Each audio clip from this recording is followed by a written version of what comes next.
Morning, everyone. I just pulled up the excerpt regarding a lead-acid battery from yesterday's lesson. This one here shows, again, the same reactions as we talked about. There is an overall reaction. The lead is being oxidized from a 0 state here to a +2. And the other lead compound here is going from +4. It's gaining electrons to become +2 as well. We talked about the special thing is PbSO4 is a solid. That solid ends up building up during the discharge cycle. That PbSO4 slowly builds up on the surfaces and actually blocks out the electrolyte from reacting with just the lead electrode and the lead 4 oxide electrode. During the recharge cycle, you use an external power source here. You run this reaction backwards and you cause some of that insoluble PbSO4 to become more fresh Pb and PbO2. Again, it's not perfect, but you should be able to do this multiple times before just natural wear and tear of the battery just sort of takes away from it. So this lesson here, I want to go over, there's that one section that I skipped over from yesterday. We will mainly be looking at two equations. First one here is delta G is equal to negative RT ln K, and the other one is delta G standard is equal to negative N of E. One big idea as we go into this here, we're going to see this delta G here as a change in Gibbs free energy. This one here was a measure of spontaneity. When this guy here was negative, we knew that meant spontaneous. If something as written is spontaneous, that's actually linked to the equilibrium constant, K, or we're going to see Q later on as well. K is your equilibrium constant, products over reactants. We're going to see for delta G here to be negative, this whole term here has to be positive. For a spontaneous reaction, we're going to have a relatively big K, bigger than 1. So K becomes another way of describing spontaneity, whether the reaction heads forward or not. And later on, we're also going to link this very same delta G with the voltage. Because of this negative here, we see, again, when delta G is negative, that corresponds to a positive voltage, which is what we expect for a spontaneous electrochemical cell. So I'm going to show you a little bit more derivation with this and work through a problem or two. Just before we get back to that, I did want to show you a calculation of that thermodynamic efficiency from yesterday. If you remember from yesterday, we had talked about, say we were given an equation here. Let's take methanol as an example. Methanol is being combusted, 3/2 oxygen becoming CO2 and 2 waters. Remember, during a combustion reaction, in terms of the states, it's best to say for a burning reaction, because we will be looking at, say, delta H standard, delta G standard, it's best to say water is actually a liquid state. So I pulled out the numbers here on the data booklet here. Although the water value here is given to me when it is a liquid, that's the one I'm going to use. I'm going to currently ignore the one that's as a steam. So the equation that we're interested in is to figure out how thermodynamically efficient is this process. We had the equation for yesterday that the efficiency, usually we use eta. Eta is basically a comparison between how is the Gibbs free energy change compared to the enthalpy change. And the way I think about it here is the delta H here refers to sort of the total amount of energy that's being released, say in a combustion reaction. If I compare that as a total and I compare, well, how much free energy was I actually being able to use compared out of the total amount of heat transfer, it gives me some sense, I know it's not perfect, but some sense of the ratio between how efficient this process was. So in this case here, this is a nice review from chapter 5. Because this is a combustion reaction, we won't be able to use combustion numbers. That's why I pulled out the formation data for you here. We're going to individually calculate the delta HF first, and then come back and calculate delta G. So, delta H.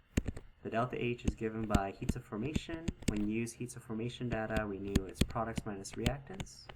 So for this reaction here, we have as products, we have the heat of formation for CO2. Add twice the value, heat of formation for water. Subtract off the heat of formation for methanol, that's the CH3OH, and then sure, there's that strange 3/2, because in the definition of burning, we want to just burn 1 mole, but 3/2, if I do the formation value of any element, in this case here oxygen, we know that term just dies away, it becomes 0. So if I just quote the values for you here, we're going to have the heat of formation is this first column. The heat of formation for CO2 is this negative 393.5. I add twice the value, again I'm going to use the water as a liquid value, so negative 285.8, minus off the heat of formation value for methanol, CH3OH, where am I looking? Methanol, salt earlier. CH3OH. Here we are. Sorry. A little bit small, so we have negative 239 here. You crunch all those numbers through. When I was doing it earlier, I believe I was getting negative 726. So this one here is kilojoules per mole, because all these values were quoted kilojoules per mole. That represents a delta H that's negative, so that means we're exothermically releasing 726 per mole of chemical that we burn. Let's compare that here to the delta G as well. Very similar formula, delta G formation for products minus delta G. These are all relative values, unlike the entropy, which has the third law that's giving absolute numbers. These are all relative to formation being 0. So if I do something similar here, it's going to be the Gibbs formation of CO2. Instead of using these three numbers here, I'm going to use the next column over. The Gibbs value for CO2 was this one here, negative 394.4. We add twice the value for liquid water, so this one here is negative 237.1, minus off the Gibbs value for the methanol, negative 167, and similarly when I did this earlier here, you can double check my numbers, I was getting negative 7.1. In this case here, this is the delta G value for this reaction, so as my reactants become products, we notice that the delta G is negative. This part here refers to, these spontaneously happen, combustion reactions will naturally pretty much go to completion. So now with this new formula here for efficiency, again they have that funny negative and negative because I think they're trying to get rid of these negatives here. But eventually it's just a ratio between these two anyways. So we're going to take the 701, the amount of free energy that I was actually able to access and harness during the combustion reaction was this negative, let's do negative, or the negative 701. We minus off a negative of a enthalpy here, negative 726, and this just gives me a ratio of 701 divided by 726 gives me 0.97. So give or take here, the thermodynamic efficiency is 97%. And depending on what field that we're using, you can do this as a quick comparison, a general observation of which ones are more efficient and which ones are less efficient. So that's one calculation I just wanted to work through with you here. As we start taking a look at that section that we skipped over, let's just analyze this reaction, formula in a little more detail. Again, I've already emphasized these are three concepts that sort of talk about the same thing. The delta G here referring to the spontaneity. We link it to, in chapter 7, we did our equilibrium constant. We're going to have a lot of talk on Q, which is the equilibrium constant when we're not at equilibrium yet. And then later on, based on our chapter 9 with redox, we compare the delta G to the E naught value. So, starting off with this first formula here, this formula here is in section 1 of your data booklet, so you don't need to memorize it. The delta G here is actually related to negative RT ln K. Just remind yourself here, this one here just means standard state. So we have 1 bar pressure, we have 298 S Kelvin. This R here refers to the gas constant. So in our SI units here, we're going to use the 8.31 joule per Kelvin mole. The temperature here, again, for all formulas of temperature has to be in absolute, so make sure this one here is in Kelvin. So absolute temperature, and we're going to link that here to the equilibrium constant. Actually, this one here is a slight simplification of like a longer equation here. So I'm just going to show you this equation was actually derived from, so we got that one here. Delta G here, it looks very similar, negative RT ln K, but there actually is a plus RT ln Q. If you like, you can mathematically change that over negative RT ln, I believe it's K over Q. And basically what we're introducing here is this Q is the equilibrium constant. It is going to be that same products over reactants, but at any time, usually in regular Chem 11, I say product initial, reactant initial, in case there's any stoichiometric coefficients, which go up into the powers. We'll see that in a little bit. And essentially what we're saying here is, let's say the reaction has actually hit equilibrium. That means at equilibrium, the Q value, my test value, my trial constant is actually equal to K. When this one here actually in the formula ends up being K, K over K becomes 1. We get a ln of 1, which is going to be 0.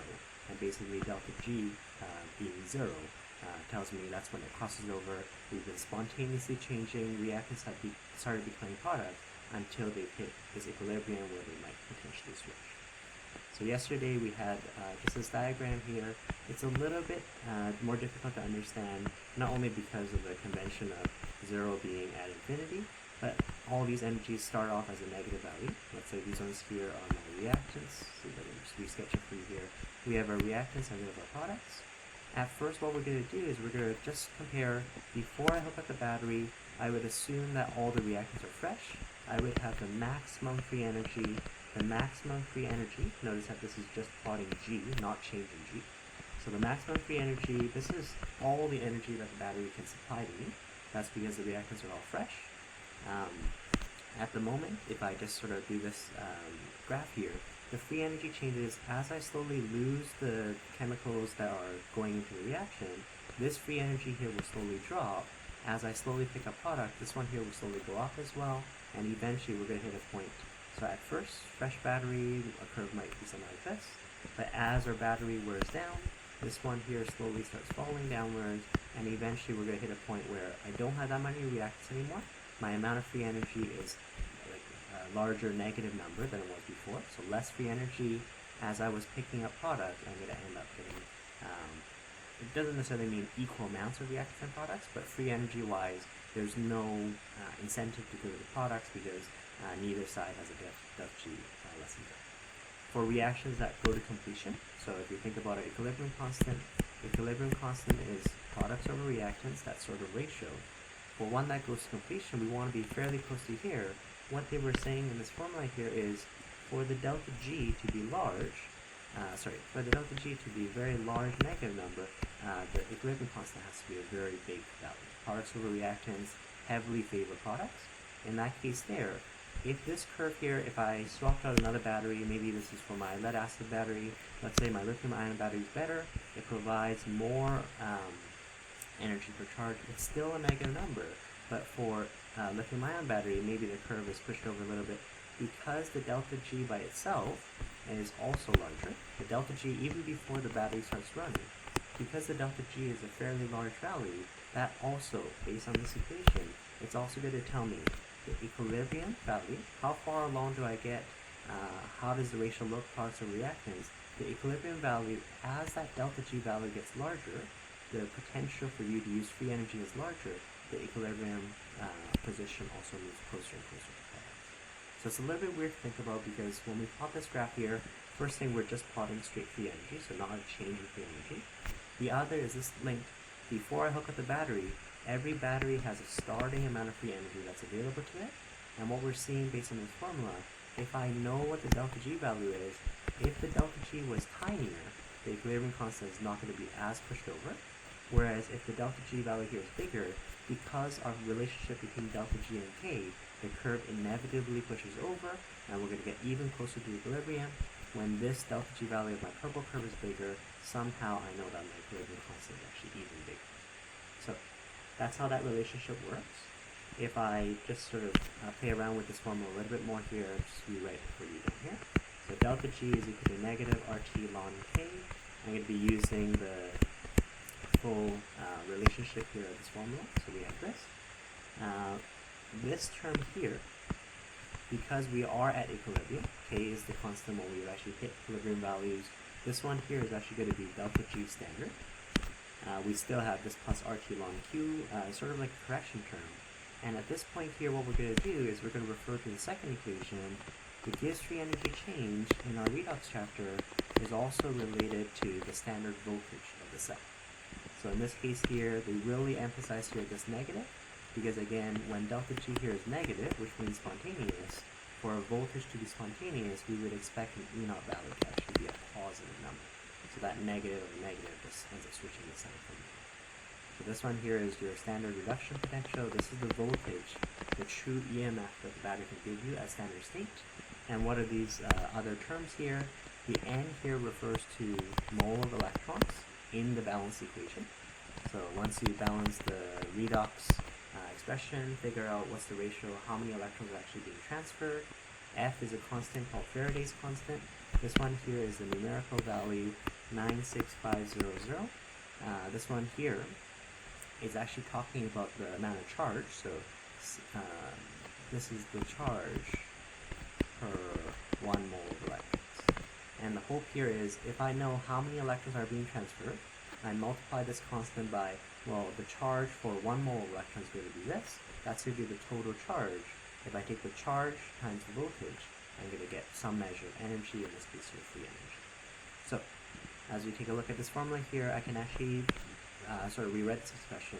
If delta G wasn't standard, it's going to be negative NFE. So I'm going to take this one here. This one here is NF times E, again non-standard. This is going to equal to my delta G standard, so negative NFE with the standard notation there. And then we still have this correction term of a plus RT ln Q, just in case we're not at equilibrium, just in case we're not at standard conditions, different molarities. I still want to be able to track what's going to happen to the voltage. So here what's going to happen is we're going to be able to then swap this out. I don't like having this negative NF, so what we're going to do is divide both sides, divide by NF, by everything, and then we're left with what's referred to as the Nernst equation, also in section 1 of the data booklet. I just have a plain old, the voltage of the battery as the battery starts running is related to the standard voltage. I still need that E0 value, but it's going to be corrected by this term plus RT over NF ln Q. Sorry, this one should be negative. So again, this equation here is referred to as the Nernst equation. This is given to you, I believe, in section 2 of your data booklet. And again, what it compares for you is, this is the standard. This is when the battery was all 1 molar and everything good. But as the battery runs and the reactions and product concentrations change, their Q value is going to change. And as the Q value changes, we're going to figure out what's the voltage of the battery at any given time. So let's just work through an example of this one here. Let me just put some numbers. Say we were looking at this reaction between Zn and Cu plus 2 becomes Cu and Zn plus 2. So because we are going to eventually need to figure out how many moles of electrons are being balanced in this equation, I just left the equation, it's already balanced for you here. If you look at the mole of electrons, what's happening here is Zn is actually losing electrons to become Zn plus 2 and 2 electrons. That's oxidation. Whereas the copper on the other side of the half cell is going to pick up these 2 electrons that arrive there after traveling through the external circuit to become copper. We see that the moles of electrons in this equation is the number 2. So N is going to be a 2. We're going to multiply that by Faraday's constant. The R is going to, at first we're going to just assume 8.31 and temperature of 298, but in case you were at a different temperature, there is also temperature dependence on the voltage as well. We're going to have that value there. For starters, we're going to use our redox table to figure out what's the E cell of this when everything is at 1 molar. So I'll let you verify this for yourself here. I don't have the data booklet handy. At standard molarities, E0 should have had this one here being 1 molar and this one here being 1 molar. So part A of this, I want you to just verify for yourself. Calculate the E cell that I should have is in this reaction. If everything were standard, if everything were exactly the same as chapter 9, you look up the standard reduction potentials as you have there. I'm going to just quote that number for you here. This one here we already know how to do. Basically it's going to be the E0, the reduction potential, because copper plus is going to be the one that reduces. It's going to be the reduction potential of copper. And then I'm going to have to flip the sign minus the reduction potential, remember, flip the voltage, minus the reduction potential of Zn2 plus. And you should get, for this reaction, the E cell is quoted at 1.10.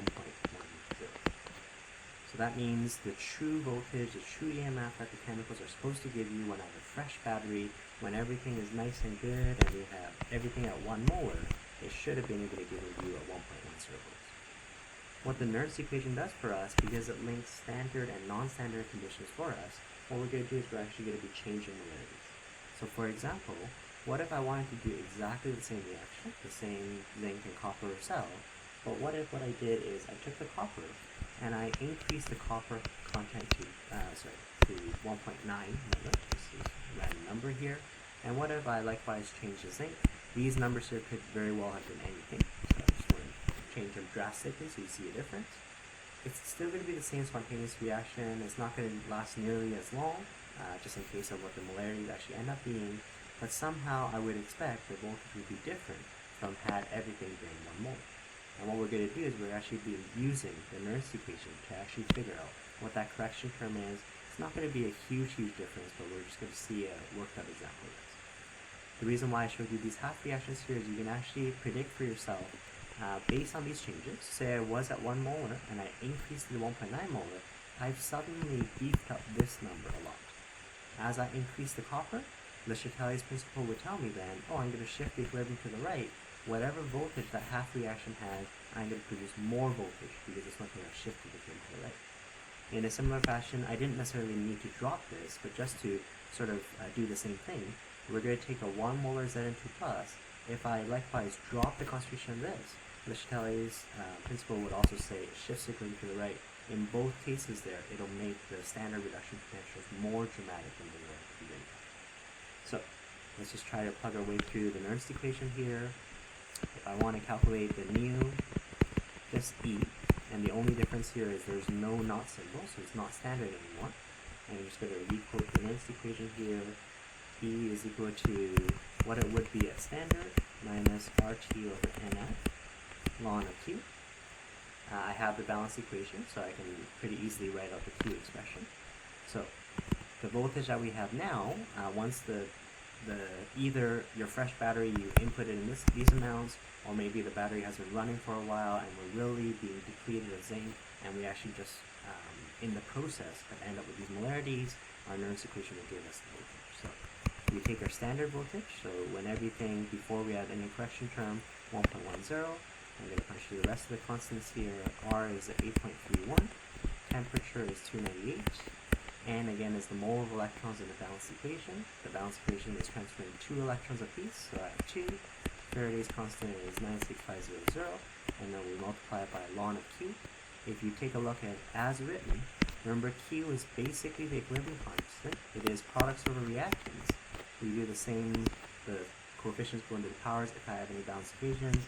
In this case, the Zn2+ is the product, and we have the copper plus 2 as the reactants. Remember, solids have a constant composition, they have constant density, so they're not included.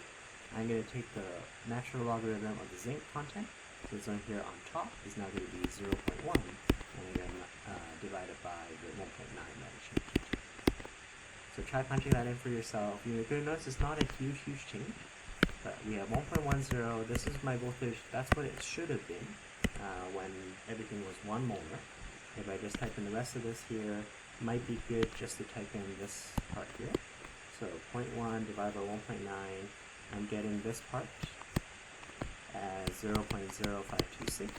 If I take the natural logarithm of that there, because this value here is much less than 1, the natural logarithm of it, this part here total ends up becoming negative 2.94, and I punch through all these other constants here, take the whole answer unrounded if you can, times 298 times 8.31, divide 2, divide Faraday's constant, and we end up with a correction term of, in this case here, negative, so we have negative 0.0377.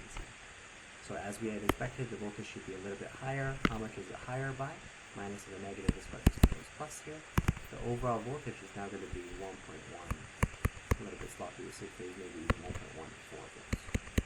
So when my battery is not at standard conditions, or you have the concentrations at 0.1 and 1.9 instead, we have a slight correction term to the voltage. So how we can actually plot this out graphically here, I'm going to actually just graph out for you. We're going to plot the ln Q value on the horizontal axis, so that's going to be this value here. We're going to figure out when I'm at standard conditions, so let me make sure I figure all these numbers out. So this is just the voltage going up and down. When I'm at standard conditions, for this cell here we were at say 1.10. That was when the Q value was actually equal to K. Ln, remember we had this one here, this term here drops out, we have 1.10. This time, my ln Q value here is actually a little bit better. And what's going to happen here is the ln Q value actually pushes me over. We're actually going to be at 1.13 as a voltage because of my concentrations as they are now, and that actually is in a steady slope phase.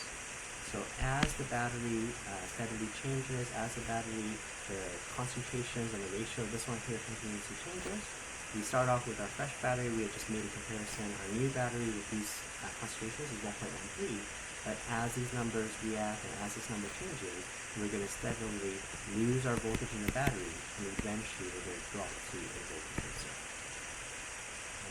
And there we have, not only do we have an equilibrium value, we now have a dead value. That's just a way of graphically plotting it out, but probably more useful for you is actually just being told what the actual concentrations are. We can figure out what the ratio should be, and we can figure out what the correction term is.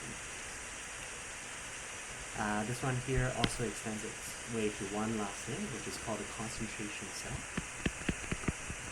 So a concentration cell, it's going to look very similar to what we do in an electrolytic cell. For a concentration cell, essentially what we're doing is we're not being electrolytic. It's still going to be a voltaic cell, it's still going to be a Daniell cell, spontaneous and all that. But instead of having two different chemicals, say the zinc on one side and the copper on the other side, for a concentration cell, I'm actually just going to have the same element on both sides. So I have copper on this side, copper on this side, copper ions and copper ions. If everything were just at 1 mole, there'd be no difference. But because of the Nernst equation, I can actually play around with these concentrations here. This doesn't have to be, say, 1 molar. Maybe I made this, let's say, 0.01 molar. And let's make this here 1.5 molar. Even though the reactions that we're looking at, it's still going to be, say, Cu plus 2 electrons becomes Cu on one side, and the other side is going to be Cu becomes Cu plus 2 and 2 electrons. What we're actually having here is, because the concentrations are no longer standard, because they're not 1 molar anymore, what we're going to see is, again, based on Le Chatelier, well, who's going to do the reduction, or who's going to do the oxidation? In this case here, based on Le Chatelier, it says, if the numbers are so drastically different, if the copper number is so much higher, this copper 2 plus is 1.5, that's actually going to be preferential for the reduction reaction to occur. So even though it's the very same chemicals that are reacting on both sides, in this case here we know the side with the higher concentration shifts the equilibrium over. I know the higher side actually does a slight reduction, whereas on the other side it's the same chemical because the molarity here is a lot lower. That again supports the fact if this is down, it's going to shift the equilibrium to the right. So in this case here, we have what's called a concentration cell. We have the same electrodes and electrolytes on both sides. If this were standard, there would definitely be no reduction potential. But in this case here, because we're no longer standard conditions, the molarities are not 1 molar for everything anymore, we have the higher voltage side, the higher voltage prefers the reduction. And we saw that from Le Chatelier, the bigger the C2 plus number, it allows the reduction reaction to occur better. So even though it's the same chemical, this side's reduction and the other side is oxidation. If you look at the workings of a pH meter, it does something very similar to this. It uses sort of a hydrogen electrode. pH meters are temperature dependent as well. They sort of track in our formula what if the temperature weren't actually 298 as well, but it's using this very fact here because the voltage is going to be corrected by this ln Q term. We're going to be able to actually figure out what's the in the pH sensor, like how does the H plus on the electrode compare to the H plus in solution. In this concentration cell that I referred to here, even though they're the same chemical, we're going to see what's the slight voltage that we would develop if these molarities differ. Obviously, we're going to need a salt bridge and everything is all the same, but just to show you what's called a concentration cell, same electrode, same electrolyte, but we have different concentrations. So, I'm just going to leave you with one question here, just so you can practice using this Nernst equation. Let's say this time, for new expression, I'm going to use our standard cell notation when we have aluminum and aluminum plus 3. We have the 2 slashes meaning salt bridge. We have Fe plus 2 and we have Fe like this. We're not going to be at standard anymore. So standard would have been 1 molar and 1 molar like this. What I'm going to compare it to is, what if by the time the battery has been running low, what if this, so that would be a E0, we'll start with that battery. I want to know what's the E, and say the aluminum drops to 0.01 molar. whereas the other side becomes this. They could both drop, they could both increase, right? That's totally up to you. But because we have a Nernst equation, we can figure out, if I know what the E0 value should be, we can figure out using the Nernst equation, the correction term, what's the voltage when the battery hits these points. Just a few quick comments for you just to be careful of.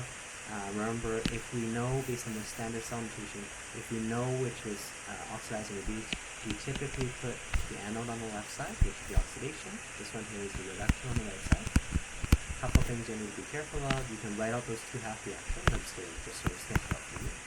We have aluminum is going to become Al plus 3 and 3 electrons. You can verify that's the better reducing agent, the better one at oxidizing. That's going to be passing 3 electrons. On the other side, we have Fe plus 2 picking up 2 electrons and becoming Fe. Based on our chapter 9 stuff, we would have taken these ones here, lowest common multiple, they both go into 6. So our actual equation overall is 2 aluminum, 3 Fe plus 2 becomes 2 Al plus 3 and 3 Fe. If you're going to look at the Nernst equation later on and actually practice it out, E is equal to P0 minus RT NF ln Q. Couple things to be careful of. Remember the N, which is the mole of electrons, is in the balanced equation. So in this case here, it's not 3, it's not the 2. By the time you balance it, 2 times 3 actually transfers 6 electrons totally. So we're going to put in 6 per N as we multiply Faraday's constant. The other thing to watch out for here is when you do a Q, as written, again, these ones here, you know, these are products and these are reactants. The solids are not going to enter, so I'm not going to worry about this guy or this guy in the future. But we're going to do products over reactants from a spontaneous reaction. For this Q value, it is going to be the aluminum divided by the iron. But again, from the balanced equation, because I have these coefficients here, they're going to balance my Q term. Aluminum is raised to the square, and this one here is Q. Make sure you punch all those in before you actually punch in the value 0.01 and 0.1 as a ratio. So try that out for yourself. I think when I was doing it earlier, the voltage here I was getting was 1.22. It's just a slight correction from, I think this one was already 1.21, but you can verify that for yourself. So in a nutshell, that's a little bit of the math. In case you have questions, just let me know on Teams or during the office. Thanks guys. Take care.